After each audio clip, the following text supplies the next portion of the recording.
Good morning, everybody. You're watching Health Central, and I'm your host, Rachel Delmar. It's a lovely Monday morning, and we here do not only give you features on doctors, workout, aerobics, alternative medicine, yoga, and the like.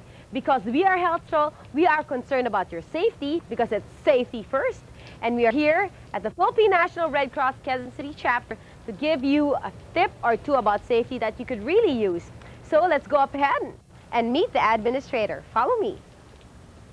Now we're here with the administrator of the Philippine National Red Cross Quezon City chapter, Alejandro Torres. How are you this morning? Kamusta man ka karong buntaga, sir?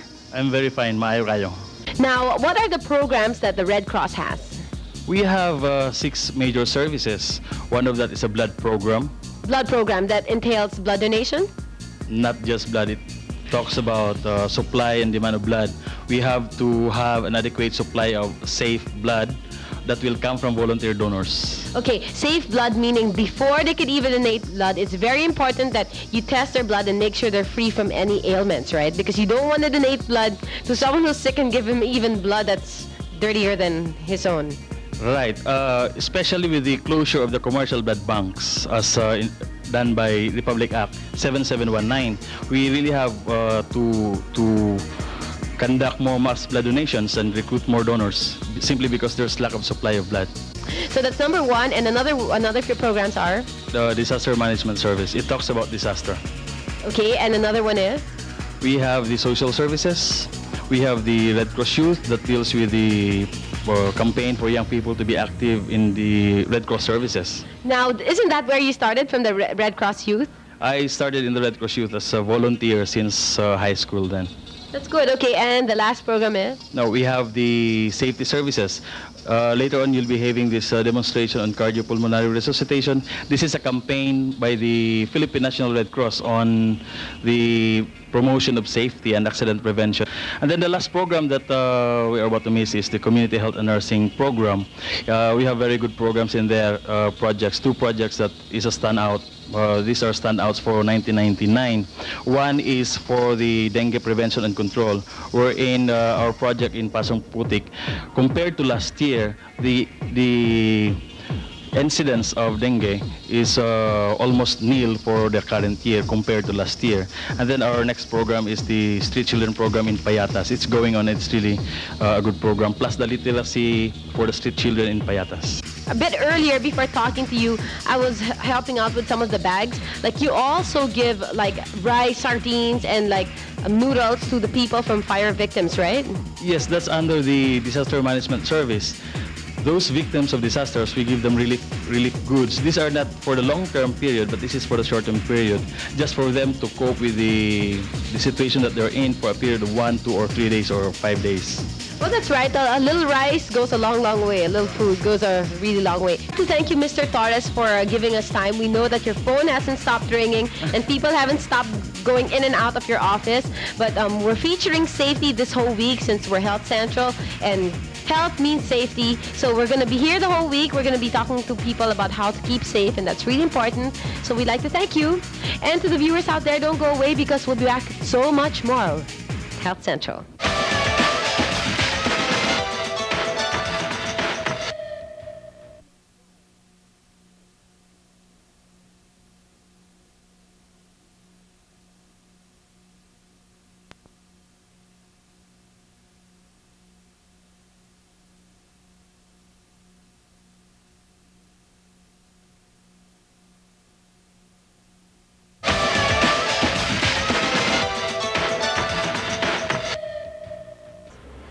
There are a lot of accidents that happen in the home, not necessarily fire. So up next is a feature on what to do when the unexpected happens.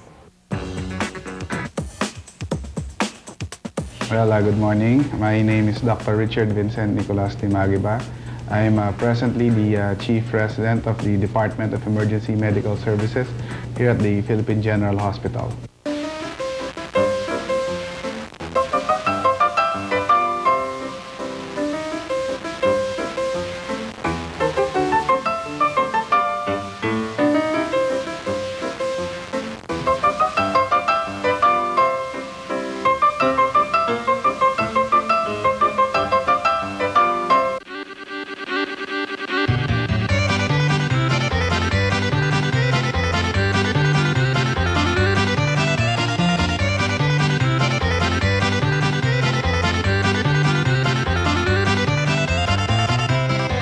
Choking means that there is a block in the airway of our victim. So actually, the first aid here is first of all ascertain if the patient is indeed choking. So what you do is you go up to the patient and you ask him if the patient is choking. If the patient is able to answer you, this means that the the block is not complete. So what you can do is just support the victim, and hopefully he will be able to cough out the foreign object by himself. However, when you ask the patient and the patient is not able to answer, and we actually have this, what we call the universal sign of distress. The patient is usually clutching onto their necks, something, you know, like they want to choke themselves, usually, and they cannot answer you back, but they do try to, the mouth is moving, then chances are it is a complete foreign body obstruction in the airway, in which case, then we can do what we call the Heimlich maneuver, or in certain cases, the abdominal thrust.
Well, suffocation is when there is a problem with breathing in such a way that there's not enough air or actually oxygen going to your lungs.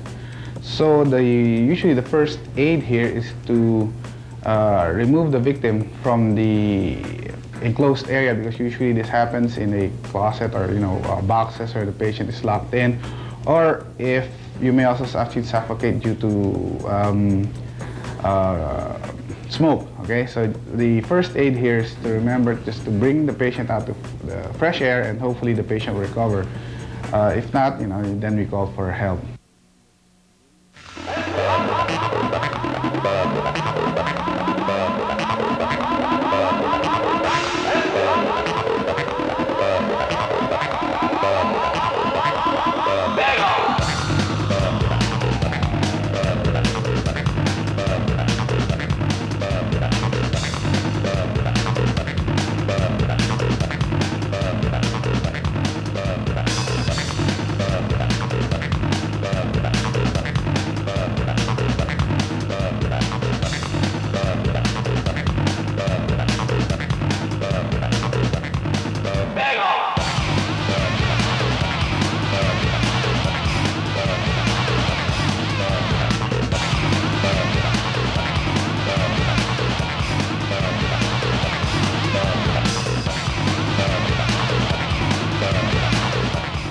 There are actually several types of poisoning, but generally poisoning occurs when a person ingests any substance or medication and then with a corresponding effect which is actually not the intended effect of that medication, or maybe an overdose of that.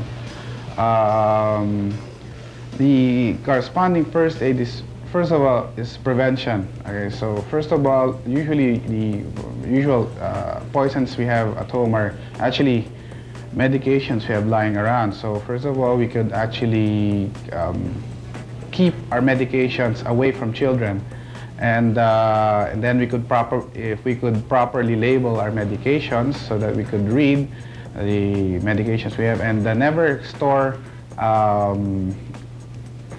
substances that are not supposed to be in their proper, never put any liquids or substances that, like soft drink bottles or bottles that you might mistake for something else.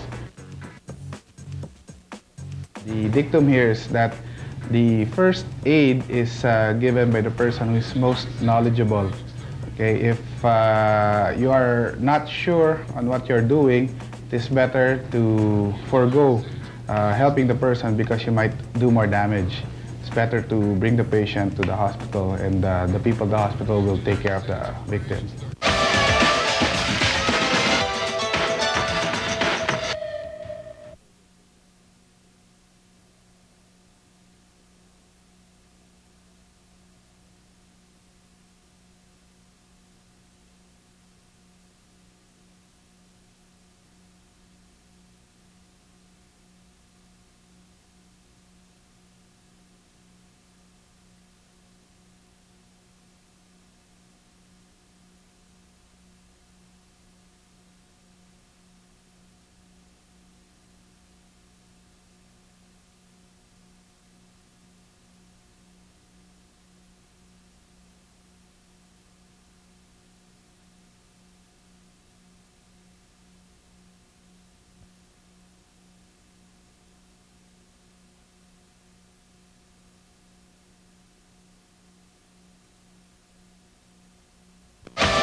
Hi, we're back. You're watching Health Central, and with me here is Mr. Ray Generoso, the Safety Service Representative of the Philippine Red Cross. Mr. Generoso, how are you this morning? I'm doing fine. Medyo busy lang, no? Marami tayong klase kasi ngayon. Yes. Can you please explain to the people out there what exactly do you do as the Safety Service Representative of the Philippine Red Cross? Well, safety service is one of the service arm of the Philippine National Red Cross, tasked to promote the educational program of the organization to ensure the health and safety of the Filipino people. So it's to ensure the health and safety of the Filipino people. Now, what would you say is the #1 cause of accidents? Well, common most is the yung sa home accidents and office accidents usually. Yung we are vulnerable, no, sa lahat. Unexpectedly, usually accident happens unexpectedly, and unforeseen event. So. Yeah. So, for example, in the home, you were saying, like, what exactly in the home is the main, like, the biggest cause of accidents? Well, sabi nila, home is the most safest place, but home is one of the most dangerous place kapag hindi tayo nag-iingat. And one of the most vulnerable areas sa bahay is the kitchen. In the kitchen in particular, what is it? Is it the gas stove? Is it gas stove accidents, or what is the highest cause of accidents in the kitchen? Usually burns and scalds, no? Usually those mothers who are unaware kapag nagluluto and then so busy preparing the other chores and the chores, and then usually yan, burns ang common, and then improper preparation of the food, yan. Okay, so that's for the home. The most frequent accidents happen in the kitchen, so be careful out there when you're cooking. What about in the office? What would you say is the biggest cause of accidents in the office? In the office, usually pag na-sleep, nadudulas, no? And then yung conditions of the mind, usually not following the rules and the policies of the companies or the office. How would you say the Red Cross would help ensure against accidents, especially in the homes? Well, we're promoting, we're giving instructions, we're giving courses in order to promote their safety, how to prevent accidents actually, how to become conscious in order to prevent accidents. Okay, so Philippine Red Cross, actually, you have seminars that you hold. We're giving seminars and courses. How often do you have seminars, and where can they go to attend the seminars? Well, here at the Philippine National Red Cross Quezon City chapter, usually every second Monday of the month, we're having this walk-in participants. We call that walk-in participants. To all those who are interested to join, and then all they need to do is register and then attend a one-week class, and they will be given a certificate once they pass the written and the practical examination. So the most important thing is safety first, right? Now, with the upcoming Christmas season and all those firecrackers and what have you that just jams our ears, what should they remember? Okay, I'm giving instructions to all the mothers that are out right in there that, this watusi that paputok, no? Once your child swallow this watusi, give them immediately yung egg white, 6 pieces of egg white. 6 pieces of egg white for those kids who accidentally get to swallow the watusi. Yes. The purpose of that is in order to curd, no? Para mainit kasing watusi, i-curd ng white egg para in order to concentrate yung watusi dun sa egg para hindi masunog yung intestine and stomach ng bata. Okay, so you have to remember, be very responsible for your firecrackers. We know it's the coming of the new millennium. We know you want to celebrate, but if you have to, especially for the simple watusi that looks so neat and you think that it's so harmless. But it's so toxic and poisonous And actually. it's very easily reachable by the little kids, and they can put it in their mouth. You won't even see the chewing motion. Make sure that if they swallow it accidentally, hit yourself on the head, and then give them 6 pieces of egg white to make sure it curds. Okay. Thank you very much, Mr. Generoso, for a very informative talk on safety, especially for the coming New Year. You're welcome, and Merry Christmas in advance. Okay, Merry Christmas to you too. We'll be back with more at Health Central on safety, so please don't go away.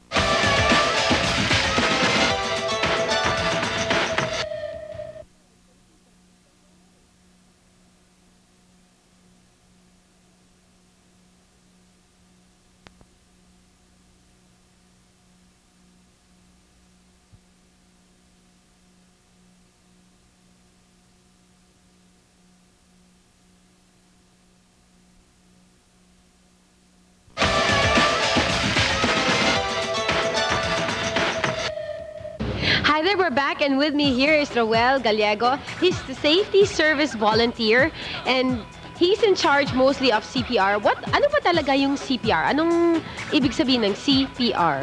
Okay, so CPR is an acronym which means cardiopulmonary resuscitation. Cardiopulmonary resuscitation. Yes, ma'am, cardiopulmonary resuscitation, and it is a combination of external chest compression and artificial respiration. So ito po yung binibigyan natin sa mga taong nawawalan ng hinga at pulso, which is the CPR or cardiopulmonary resuscitation. At yung mga sa tao namang nawawalan lang ng hininga pero may pulso siya, binibigyan natin ng artificial respiration. Pag wala na siyang pulso, dead na ba siya? Patay na ba siya? Or pwede pa yan ma-resuscitate? In a matter of minutes, pwede pa natin siya ma-resuscitate. So sabihin natin na from the time of onset na kung saan siya is namatay until 4 minutes, pwede pa natin siyang ma-revive. Because it will not cause any brain damage. More than 4 minutes, it will cause brain damage to the person. Siyempre, kasama namin ni Roel is this drop-dead gorgeous guy over here. Hello, how are you? Magandang umaga. He says good morning too. Roel, okay, kunyari siya, ito yung ginagawa niyo para panturo ng mga ibang volunteers, di ba? Yes, ito yung ginagamit namin for lecture demos and for practicals ng mga student na gusto matuto ng CPR. Okay, kunyari wala siyang breathing, anong gagawin niyo? Okay, wala siyang breathing, meron siyang pulse. That's the time na magbibigay tayo ng artificial respiration sa kanya. So sa loob ng 1 minute, binibigyan natin siya ng 12 times yung hinga sa bibig niya sa loob ng 1 minute. Okay, this is the very famous mouth-to-mouth resuscitation.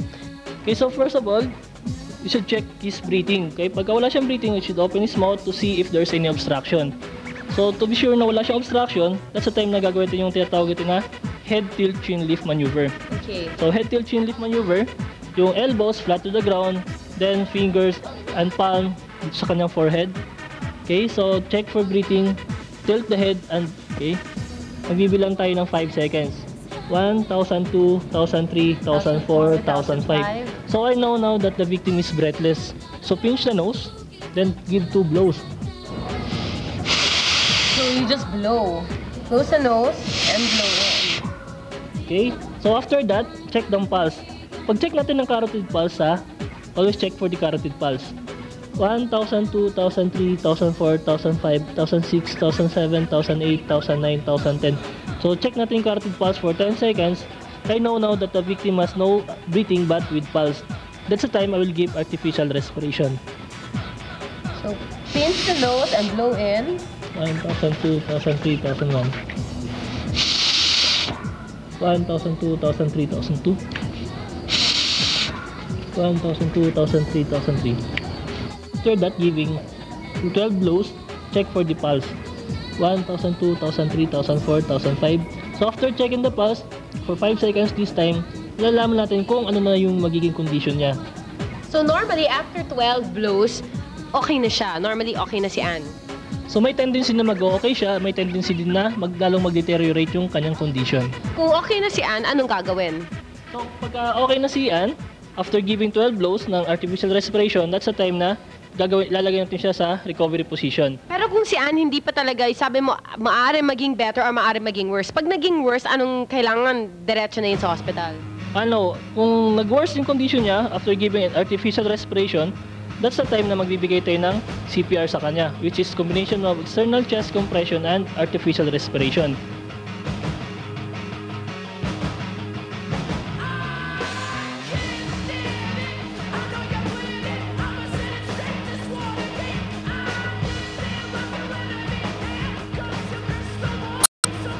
So yan ang procedure. Kunyari ikaw mismo magdadala sa kanya sa hospital, isasakay mo sa kotse.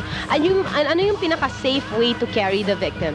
So in carrying the victim, we have different styles and different techniques. Kung meron tayong blanket, use the blanket to carry the victim. Kung meron tayong spine board or anything na hard, pwede tayong gamitin. If ever na wala talaga tayong makuha, we can use our bare hand. So pwede tayong maging tatlo para buhatin siya. So pag ang victim natin is ganito, from a cardiac arrest or respiratory arrest, kailangan talaga na straight yung body, hindi natin siya pwedeng paupuin lang.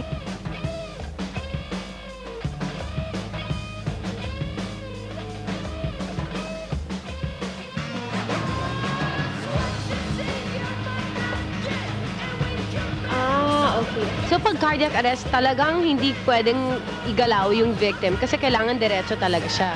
Okay, so kailangan natin siya idiretso para naman ma-prevent natin kasi ang taong nagkaroon ng cardiac arrest or respiratory arrest may tendency na mag-a-attack uli sa kanya. Tapos baka makakasama sa posisyon niya, ganyan ba? Oh yes, magkakasama sa position niya because yung airway niya magkaklag na naman. That's all the time we have for today. We'd like to thank everybody from the Philippine National Red Cross, Quezon City chapter, which are Alejandro Torres, Mr. Ray Generoso, and of course, Roel, not Santiago, but Gallego. Okay? This is all this week we're going to be featuring safety. So make sure you join us tomorrow. We're on every 10 to 10:30, ABC 5. Let us know what you think and feel. Write us at howfeelyou@hotmail.com. This is Rachel Delmar, thanking Anne, my blonde friend, and we're saying au revoir.